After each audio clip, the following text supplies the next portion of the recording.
زلزال میں آئی ہے، اور جو سورہ عادیات میں آئی ہے، اور جو سورہ القاریہ اور تکاثر میں آئی ہے، اور پھر اس کا نتیجہ جو ہمزہ میں آیا ہے، ویل لکل ہمزہ، وہ اس کے اندر ایک نتیجہ بیان ہوا ہے۔ اس کی تفسیر کچھ یوں ہے، مقدمے کے طور پر میں عرض کر رہا ہوں، وہ یہ ہے کہ نبی کریم صلی اللہ علیہ وسلم کے زمانے کے کفار و مشرکین، ان کو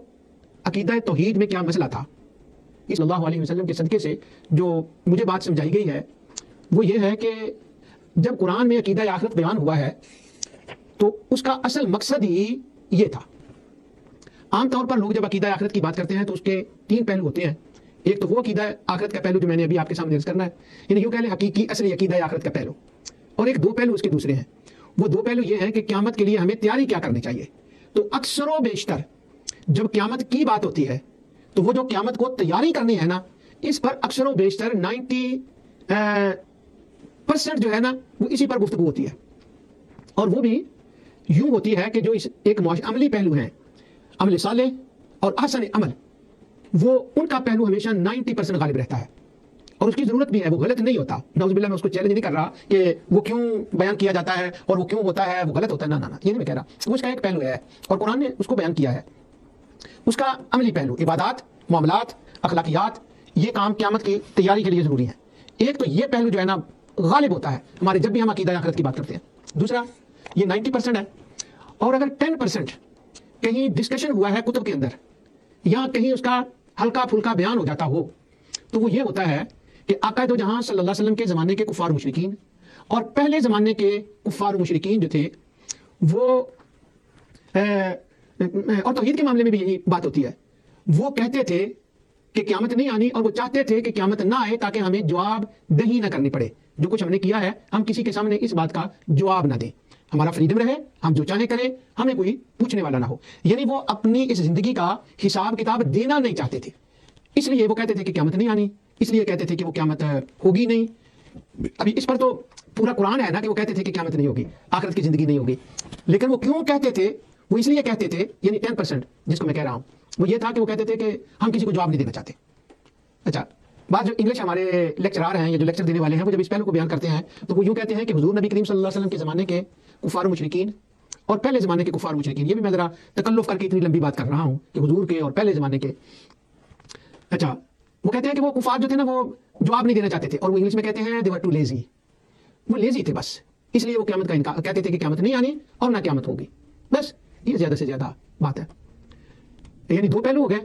ایک عقیدہ آخرت کا یہ مطلب قیامت کی تیاری کرو، سخت دن ہے، سورج چاند اکٹھے ہو جائیں گے، فرشتے پکڑیں گے، بھاگ کر کہیں نہیں جا سکتے، نماز، روزہ، حج، زکوٰۃ، چیریٹی، ماں باپ کی عزت، بہن بھائیوں کی عزت کر لو، پکڑے جاؤ گے، شہنشاہ کا دربار لگنا ہے۔ یعنی اس کی تیاری کے جو پہلو ہوتے ہیں نا ان کو ہائی لائٹ کیا جاتا ہے۔ یہ میں 90% کہہ رہا ہوں، اور یہ میں 90% کہہ رہا ہوں یعنی اس کے دو میرے ماخذ ہیں۔ ایک تو جو کتب ہیں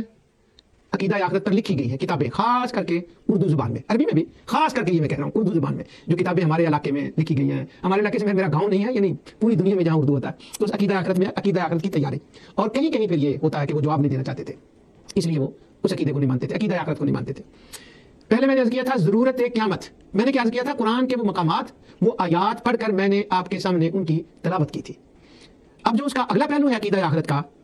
وہ کیا ہے جس کو میں ہائی لائٹ کرنا چاہتا ہوں، جس کا میں شبینہ پڑھنا چاہتا ہوں، جس کو یوں کہہ لیں کہ ممکن ہے میرے بیٹے بیٹیاں جو ہیں، بچے جو ہیں جن کے لیے یہ میں پروگرام کر رہا ہوں، اہل علم کے لیے تو نہیں ہے، وہ تو ماشاءاللہ سمندر باتیں ہیں، ان کے لیے تو میں بات نہیں کر رہا۔ وہ جو تیسرا پہلو جس کا میں شبینہ پڑھنا چاہتا ہوں وہ یہ ہے کہ کفار و مشرکین خواہ وہ عرب کے ہوں، آقا دو جہاں صلی اللہ علیہ وسلم کے ظاہری زمانہ مبارک کے ہوں، یا پھر وہ حضور نبی کریم صلی اللہ علیہ وسلم کے آنے سے پہلے کے کفار و مشرکین ہوں عرب میں، سراؤنڈنگ عرب میں اور سراؤنڈنگ عرب میں بھی، یا پھر جب وہ پہلے انبیاء علیہ الصلوۃ والسلام دنیا میں تشریف لائے ان کے زمانے کے، جن کو ان انبیاء علیہ الصلوۃ والسلام نے خطاب فرمایا تھا، جو ان کے ڈریسیز تھے وہ، یا ہمارے زمانے کے وہ اگنوسٹک اور ایتھیسٹ جن کو کہا جاتا ہے، وہ ان کی فکر و نظر بھی ان کفار و مشرکین سے مختلف نہیں ہے، ان کی بھی اسی طرح کی فکر عقیدہ آخرت کے بارے میں نظریہ وہی ہے ان کا بھی۔ تو یہ تین سٹیج ہو گئے، حضور سے پہلے کے کفار و مشرکین، حضور کے زمانے کے پہلے کے، میری مراد ہے امم سابقہ بھی، یہ میں اس لیے بات کہہ رہا ہوں کہ بعض اہل علم، بہت ہائیلی اہل علم جس کو کہتے ہیں نا جوائنٹ اہل علم، میں نے بعض ان کی کتب میں یہ بات دیکھی، وہ ان کے حوالے میں نہیں دینے اس کی ضرورت نہیں ہے. اگر میں نے کوئی دلیل ایسی پیش کرنی ہوتی جو میں نئی بات کر رہا ہوتا تو وہ اس کی سپورٹ کے لیے حوالہ تو ہوتا. اب یہ تو کیا میرا مقصد وہ نہیں ہے. انہوں نے یہ بات کی ہے کہ جو کفار و مشرکین تھے نا حضور کے زمانے کے یہ کچھ اور تھے, اور جو ابراہیم علیہ السلام کے زمانے میں کفار و مشرکین تھے وہ کچھ اور تھے. اللہ اکبر. تو لیکن یہ بات ہے ذرا توجہ طلب ہے کہ یہ ایسے نہیں ہے. عقیدہ آخرت, عقیدہ توحید, عقیدہ رسالت کا انکار جو تھا وہ سابقہ میں اور آج کے زمانے میں اور حضور نبی کریم صلی اللہ علیہ وسلم کے زمانے میں ایک جیسا تھا.